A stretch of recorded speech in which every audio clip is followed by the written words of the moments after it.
चलिए शुरू करते हैं सुपरफास्ट खबरों का सिलसिला। कांग्रेस नेता राहुल गांधी ने इंदिरा गांधी के शासनकाल में लगाए गए आपातकाल को गलत बताया है। कॉर्नेल यूनिवर्सिटी के कार्यक्रम में प्रोफेसर कौशिक बसु के साथ वर्चुअल डिस्कशन में राहुल ने ये बात कही। राहुल गांधी ने कहा कि उस वक्त जो हुआ आज जो देश में हो रहा है, दोनों में फर्क है। कांग्रेस पार्टी कभी भी मौके पर भारत के संवैधानिक ढांचे को हथियाने की कोशिश नहीं करती है।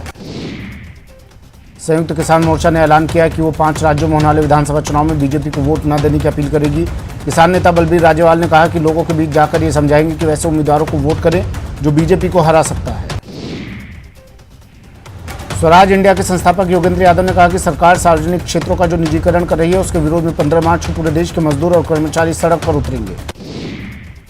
झुंझुनू में किसान महापंचायत में किसान नेता राकेश टिकैत ने केंद्र सरकार पर जमकर निशाना साधा। टिकैत ने कहा कि किसानों को सरकार की जाल से बचाना है, सरकार कोई साजिश जरूर रचेगी।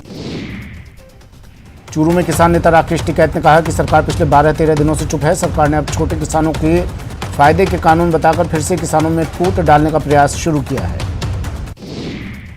कांग्रेस महासचिव प्रियंका गांधी असम के चाय बागान में महिला कर्मियों के साथ पत्तियां तोड़ती नजर आई। असम दौरे के दूसरे दिन प्रियंका ने सधारू टी स्टेट में चाय बागान मजदूरों से मुलाकात की। इसके बाद उन्होंने बागान में पारंपरिक रूप से सिर से टोकरी बांधकर पत्तियां भी तोड़ी।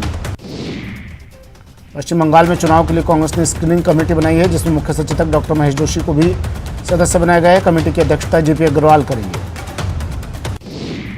कांग्रेस नेता आनंद शर्मा ने पश्चिम बंगाल में कांग्रेस के आईएसएफ से गठबंधन पर सवाल उठाए। उन्होंने इसे गांधी और नेहरू की नीतियों के खिलाफ बताया।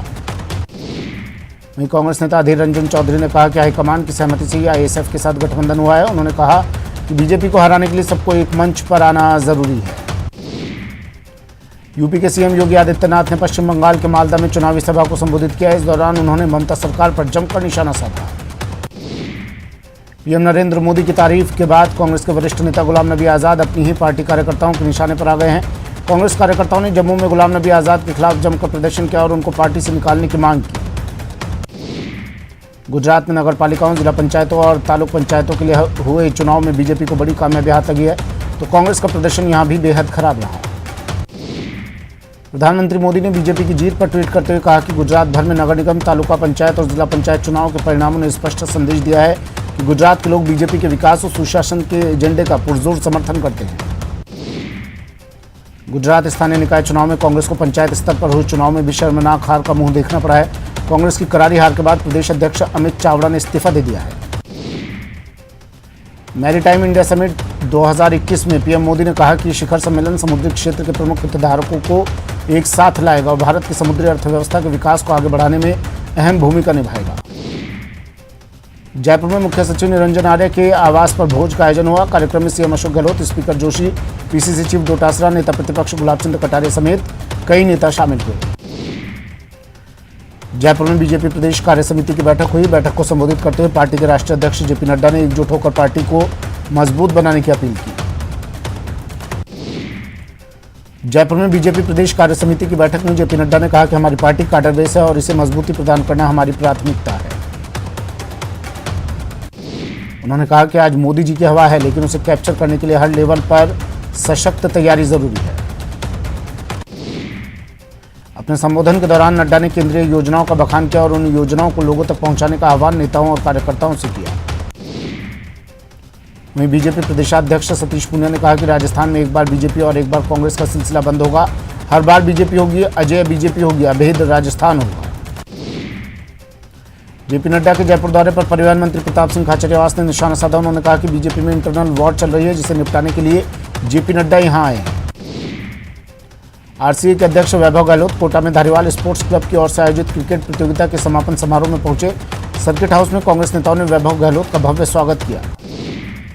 प्रदेश में आज से शराब के ठेकों की नीलामी होगी। 10 मार्च तक ये प्रक्रिया चलेगी। देश में पिछले 24 घंटे में कोरोना के 11,563 लोग कोरोना संक्रमित पाए गए, जिसके बाद मरीजों का आंकड़ा 1,11,23,000 के पार हो गया है। कोटा में मंगलवार को कोरोना के 14 नए केस सामने आए हैं। जिले में अब मरीजों का आंकड़ा 20,000 के पार पहुंच गया है। हिमाचल के धर्मशाला के ग्यूतो विश्वविद्यालय सिद्धबाड़ी में एक ही दिन में 100 बौद्ध भिक्षुओं के कोरोना पॉजिटिव मिलने के बाद हड़कंप मच गया। पूरे इलाके को कंटेनमेंट जोन घोषित कर दिया गया है। इन्फोसिस के फाउंडर नारायण मूर्ति ने कोरोना वैक्सीन की पहली डोज ली। इस दौरान मूर्ति ने कहा कि कोरोना से लड़ाई में पीएम मोदी ने दिखाया कि वो सच्चे नेता हैं। दौसा में जलदाय विभाग की लापरवाही के चलते लाखों लीटर पानी व्यर्थ बह रहा है, लेकिन इसकी सुध लेने वाला कोई नहीं है। ओडिशा के कोरपुत में पुलिस ने 8 करोड़ की नकली करेंसी पकड़ी है। पुलिस ने एक कार से नकली नोट जब्त किए, साथ ही 3 आरोपियों को भी गिरफ्तार किया। बीकानेर की कंवर सेन लिफ्ट नहर में 2 युवक गिर गए, जिसके बाद गोताखोरों की मदद से युवकों के शव को बाहर निकाला गया।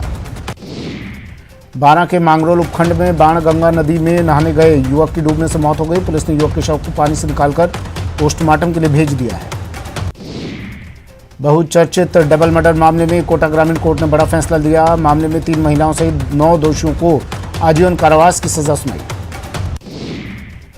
जोधपुर में एक शातिर ठगने और OLX पर वाहन बेचने के नाम पर एक व्यक्ति के बैंक खाते से 46,000 रुपये निकाल ठगी की वारदात को अंजाम दिया। कोटा के कॉमर्स कॉलेज में पुरानी रंजिश को लेकर 2 छात्र गुटों में बवाल हो गया, जिसके बाद एक छात्र पर बदमाशों ने चाकू से हमला कर दिया। उदयपुर में सवीना सब्जी मंडी के सामने एक्मे कार्यालय के बाहर बाइक चोरी की लाइव तस्वीरें सामने आई, जहां एक चोर काफी देर तक रैकी करता रहा। धौलपुर जिला पुलिस ने बड़ी कार्रवाई को अंजाम देते हुए मुकेश ठाकुर गैंग के 2 खूंखार बदमाश अजीत ठाकुर और मोनी जाट को गिरफ्तार किया है। दोनों बदमाशों पर राजस्थान और उत्तर प्रदेश पुलिस की तरफ से 90,000 का इनाम घोषित किया हुआ था। अजमेर पुलिस ने इनामी डकैत धन सिंह और उसके सहयोगी शंकर शर्मा को गिरफ्तार करने में सफलता हासिल की है। दोनों आरोपियों से पुलिस ने हथियार सहित अत्याधुनिक बुलेट प्रूफ जैकेट और हेलमेट भी बरामद किए। बांसवाड़ा में महात्मा गांधी अस्पताल से नवजात बच्चा चोरी होने के मामले में पुलिस ने खुलासा किया है। 48 घंटे में ही आरोपी महिला को गिरफ्तार कर लिया।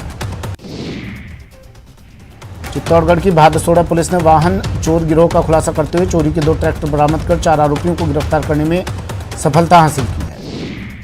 अलवर में सदर थाना पुलिस ने ट्रैक्टर की ट्रॉली चोरी करने के आरोप में 2 आरोपियों को गिरफ्तार किया और इनके कब्जे से ट्रॉली चोरी करने के लिए इस्तेमाल किए गए ट्रैक्टर को भी जब्त किया है। प्रतापगढ़ में वन विभाग की टीम ने सागवान से भरे पिकअप को जब्त किया। चूरू पुलिस ने ट्रक से करोड़ों का डोडा पोस्त पकड़ा है, साथ ही 2 आरोपियों को भी गिरफ्तार किया है। श्रीगंगानगर में पुलिस ने अवैध मादक पदार्थों के साथ एक युवक को गिरफ्तार किया है। युवक के पास से 7 ग्राम स्मैक बरामद हुई है। श्रीगंगानगर की राज्यसर पुलिस ने नाकेबंदी के दौरान एक कार से 40 किलो अवैध डोडा पोस्त बरामद किया, साथ ही युवक को भी गिरफ्तार कर लिया है। धौलपुर के राजाखेड़ा थाना इलाके में एक युवक ने जहरीला पदार्थ खाकर अपनी जीवन लीला समाप्त कर ली। सूचना पर मौके पर पहुंची पुलिस और युवक के शव को अपने कब्जे में लेकर मोर्चरी में रखवाया। सुजानगढ़ में अपने घर पर एक व्यक्ति ने फांसी का फंदा लगाकर आत्महत्या कर ली। सूचना पर पहुंची पुलिस ने मौका मुआयना किया और शव को पोस्टमार्टम के लिए भेज दिया है। बूंदी में शराब के ठेके के पास एक व्यक्ति का शव मिलने से सनसनी फैल गई। मौके पर पहुंची पुलिस ने शव का पोस्टमार्टम करवाया और मामले की जांच में जुट गई है। जोधपुर में सीवरेज की समस्या दूर करने गए निगम कर्मियों को विरोध का सामना करना पड़ा। निगम कर्मचारी उदय मंदिर थाने के सामने चौक सीवरेज को खोलने पहुंचे थे। जोधपुर के सेंट्रल जेल में कैदियों के पास मोबाइल मिलने की जांच तेज हो गई है। 1 सप्ताह पहले सर्च ऑपरेशन के दौरान 17 मोबाइल बरामद हुए थे। कोटा में रिश्वत प्रकरण के आरोपी पूर्व कलेक्टर इंद्र सिंह राव और उनके पीए महावीर नागर की कस्टडी 15 मार्च तक बढ़ गई है। एसीबी ने 9 दिसंबर को परिवादी से 1,40,00,000 रिश्वत लेते रंगे हाथों गिरफ्तार किया था। चूरू में शराब के नशे में उत्पात मचा रहे युवक को लोगों ने पकड़कर पुलिस के हवाले कर दिया। जालौर में महिला की आत्महत्या के बाद परिजनों ने शव उठाने से इनकार कर दिया। परिजन उपखंड कार्यालय के बाहर शव रखकर आरोपियों की गिरफ्तारी की मांग कर रहे हैं। सीकर के धाराजी की घाटी में आग लगने से हड़कंप मच गया। ग्रामीणों ने 2 घंटे की मशक्कत के बाद आग पर काबू पाया। जैसलमेर में नहरी इलाके की एक दुकान में आग लग गई, जिसमें झुलसने से 2 लोगों की मौत हो गई। अलवर के बहरोड में पशु चारे के लिए रखी बाजरे की कड़बी में आग लग जाने से हड़कंप मच गया। करीब 2 घंटे की कड़ी मशक्कत के बाद आग पर काबू पाया गया। बीकानेर के नेशनल हाईवे 89 पर बस और कार में टक्कर हो गई। हादसे में 2 लोग घायल हो गए। प्रतापगढ़ के नेशनल हाईवे 113 पर बस ने एक युवक को अपनी चपेट में ले लिया। हादसे में युवक की मौके पर ही मौत हो गई। अलवर के सरपंच भी 8 मार्च को जयपुर में विधानसभा का घेराव करेंगे। राज्य सरकार के खिलाफ ये मोर्चा खोला जाएगा। जयपुर में NSUI बेरोजगारी को लेकर केंद्र सरकार के खिलाफ मोर्चा खोले हुए एक कार्यक्रम में रोजगार दो या डिग्री वापस लो पर चर्चा हुई और 12 मार्च को संसद घेराव पर रणनीति तैयार की गई। झुंझुनू के करबला मैदान में कृषि विधेयकों के खिलाफ किसान महापंचायत का आयोजन किया गया। इस महापंचायत को किसान नेता राकेश टिकैत, कामरेड अमराराम, युद्धवीर सिंह आदि ने संबोधित किया। सीकर में कृषि बिल के खिलाफ अखिल भारतीय जनवादी महिला समिति ने धरना प्रदर्शन किया और कृषि सुधार कानूनों को वापस लेने की मांग की। सुजानगढ़ उपखंड अधिकारी कार्यालय के बाहर मंगलवार को 77वें दिन भी लगातार धरना जारी रहा। अखिल भारतीय किसान संघर्ष समन्वय समिति की ओर से राष्ट्रपति के नाम उपखंड अधिकारी को ज्ञापन सौंपकर कृषि कानूनों को वापस लिए जाने की मांग की। अखिल भारतीय किसान महासभा प्रतापगढ़ के नेतृत्व में किसानों ने रैली निकाली और उपखंड अधिकारी कार्यालय जाकर ज्ञापन सौंपा और तीनों कृषि कानूनों का विरोध कर इनको रद्द करने की मांग की। एबीवीपी की ओर से 21 सूत्री मांगों को लेकर कुलपति के नाम पर पोस्ट कार्ड अभियान चलाया गया। कुलपति के नाम पर पोस्ट कार्ड में लिखा गया, साथ ही उनकी मांगों को जल्द से जल्द पूरा करने की मांग की गई। पेट्रोल, डीजल और रसोई गैस के दामों में लगातार हो रही वृद्धि का विरोध किया गया। राजीव गांधी ब्रिगेड के कार्यकर्ताओं ने बूंदी जिला कलेक्ट्रेट पर प्रदर्शन किया। दौसा में खवराव जी के महेंद्र गुर्जर की मौत के मामले में कलेक्ट्रेट के बाहर 2 दिन बाद धरना खत्म हुआ। दूसरे दिन पुलिस अधीक्षक अनिल बेनीवाल की समझाइश के बाद धरना खत्म हो गया। झुंझुनू में बच्ची से दुष्कर्म के विरोध में टोंक में सेन समाज के लोगों ने कलेक्ट्रेट पर प्रदर्शन किया और दुष्कर्मी को फांसी देने की मांग की। बूंदी में वन विभाग की ओर से भुगतान नहीं किए जाने के विरोध में मजदूरों ने डीएफओ कार्यालय का प्रदर्शन किया। कार्यालय के बाहर रोड जाम कर विरोध जताया। चूरू के बिदासन में एक विधवा महिला ने एसपी से न्याय की गुहार लगाई है। उसने अपने ससुर पर उसके जेवर छीनकर मारपीट कर उसे और उसके बच्चों को घर से बाहर निकालने का आरोप लगाया है। अलवर में छात्र नेता संदीप ओला के नेतृत्व में छात्रों ने राज्य कृषि कॉलेज से शहीद स्मारक तक कैंडल मार्च निकाला। छात्र हनुमान मीणा की याद में कैंडल मार्च निकाला गया। करौली में ट्रैक्टर चोरी की बरामदगी की मांग को लेकर ग्रामीणों ने उप जिला कलेक्टर कार्यालय पर प्रदर्शन किया। बीकानेर के वार्ड नंबर 15 में अधूरे सीवरेज को पूरा करने की मांग को लेकर पार्षदों ने धरना दिया। कांग्रेस पार्षद अब्दुल वाहिद सहित अन्य पार्षदों ने नगर विकास न्यास में धरना दिया। उदयपुर में केबेदला गांव में बने छतरियों वाले शमशान पर पुलिया निर्माण की मांग फिर तेज हो गई है। पुलिया निर्माण की मांग को लेकर उप प्रधान के नेतृत्व में लोगों ने कलेक्टर से मुलाकात की और जल्द से जल्द शमशान को जोड़ने के लिए पुलिया निर्माण की मांग की। करौली में नगर परिषद के पूर्व सभापति राजाराम गुर्जर की गिरफ्तारी की कार्रवाई पर उनके समर्थकों ने विरोध जताया। समर्थकों ने कांग्रेस सरकार के खिलाफ रोष जताते हुए मामले की निष्पक्ष जांच की मांग की है। बूंदी में अपने निजी दौरे पर आए राज्य मंत्री टीकाराम जूली के सर्किट हाउस पहुंचने पर कांग्रेस कार्यकर्ताओं ने जोर शोर से स्वागत सत्कार किया। इस दौरान पुलिस जवानों की ओर से उन्हें गार्ड ऑफ ऑनर दिया गया। चूरू के सुजानगढ़ में अभिनव राजस्थान पार्टी उपचुनाव लड़ने वाली है। प्रदेश अध्यक्ष डॉक्टर अशोक चौधरी ने इसका ऐलान किया। राजस्थान माध्यमिक शिक्षा बोर्ड ने अपनी सीनियर सेकेंडरी परीक्षा के लिए प्रैक्टिकल परीक्षाओं की तारीख घोषित कर दी है। रेगुलर छात्रों की प्रैक्टिकल परीक्षाएं 1 अप्रैल से 30 अप्रैल तक चलेंगी। वहीं प्राइवेट छात्रों के लिए 26 से 30 अप्रैल तक परीक्षा का आयोजन होगा। आबकारी विभाग की नई नीति के तहत चित्तौड़गढ़ में आज से दुकानों के लिए ऑनलाइन बोली लगाने का कार्य शुरू कर दिया जाएगा। हालांकि इस नीति के प्रति ठेकेदारों में कम उत्साह देखने को मिल रहा है। चित्तौड़गढ़ पहुंचे अजमेर विद्युत वितरण निगम के प्रबंध निदेशक ने अधिकारियों की बैठक ली और राजस्व लक्ष्यों को हासिल करने के साथ ही विभागीय कामकाज को गति देने की बात कही। भीलवाड़ा में राजस्थान सरपंच संघ की बैठक का आयोजन किया गया, जिसमें निर्णय लिया गया कि 8 मार्च को सरपंच राजस्थान विधानसभा का घेराव करेंगे। अजमेर जिला कलेक्ट्रेट में एसीएस सुधांशु पंत की अध्यक्षता में पीएचडी के संभाग स्तरीय अधिकारियों की बैठक आयोजित की गई। इस बैठक में पीएचडी भूजल के विभिन्न विकास कार्यों की समीक्षा की गई। श्रीगंगानगर में व्यापारी के साथ हुई मारपीट को लेकर संयुक्त व्यापार मंडल आज श्रीगंगानगर जिला एसपी से मुलाकात कर मामले में कड़ी कार्रवाई की मांग करेगा। प्रदेश में मतदाताओं को ऑनलाइन ईपिक कार्ड डाउनलोड करने की जानकारी के लिए 6 और 7 मार्च को विशेष शिविर आयोजित किए जाएंगे। इनमें राज्य के उन मतदाताओं के ईपिक कार्ड डाउनलोड करवाए जाएंगे। जयपुर मेट्रो के विस्तार का जनता को अभी और इंतजार करना होगा। केंद्र और राज्य के बजट में मेट्रो प्रोजेक्ट विस्तार का ऐलान नहीं होने से बेहतरीन का इंतजार बढ़ गया है। कोटा में लोकसभा स्पीकर ओम बिरला ने शहीद हेमराज मीणा की प्रतिमा का अनावरण किया और शहीद हेमराज मीणा स्मारक स्थल पार्क का लोकार्पण किया। चूरू जिले के सांडवा थानाधिकारी को लाइन हाजिर किया गया है। थानाधिकारी हंसराज पर सीएम की आमसभा में लापरवाही बरतने का आरोप है। कोटा कलेक्टर उज्ज्वल राठौड़ ने यूनेस्को में शामिल भारत की विश्व विरासत पुस्तक का विमोचन किया। डॉक्टर प्रभात कुमार सिंघल और अनुज कुमार कुच्छल ने संयुक्त रूप से इस पुस्तक को लिखा है। श्रीगंगानगर में भारत पाक सीमा पर तैनात सीमा सुरक्षा बल की 125वीं वाहिनी का 11वां स्थापना दिवस मनाया गया, जिसमें बीएसएफ की 125वीं वाहिनी के जवान और अधिकारी परिवार सहित सम्मिलित हुए। कोटा में मंगलवार को 3 लोगों ने नेत्रदान किया। साइन इंडिया फाउंडेशन की ओर से नेत्रदान किया गया।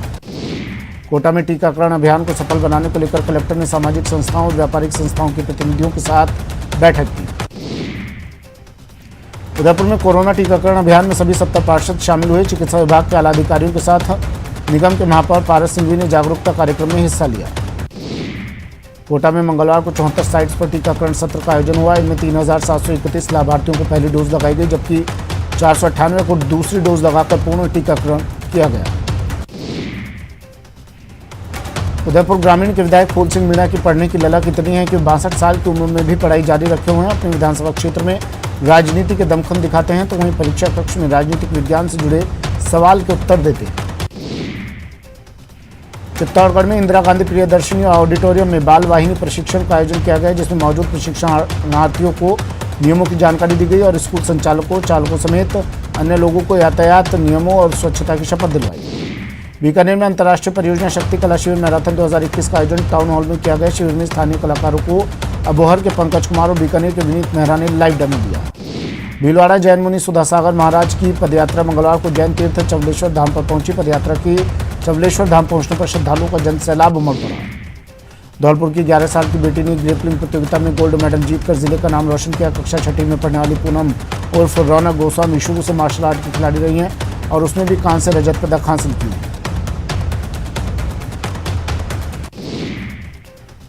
चौथ और मंगलवार के संयोग पर पुष्कर के गया कुंड पर आत्म शांति और प्रेत बाधा निवारण के लिए श्रद्धालुओं का मेला लगा। ऐसी मान्यता है कि जब भी चौथ और मंगलवार का संयोग होता है तब गया माता साक्षात सूदाबाई स्थित बावरी में निवास करती है। चलिए फिलहाल इतना ही, दीजिए इजाजत, नमस्कार।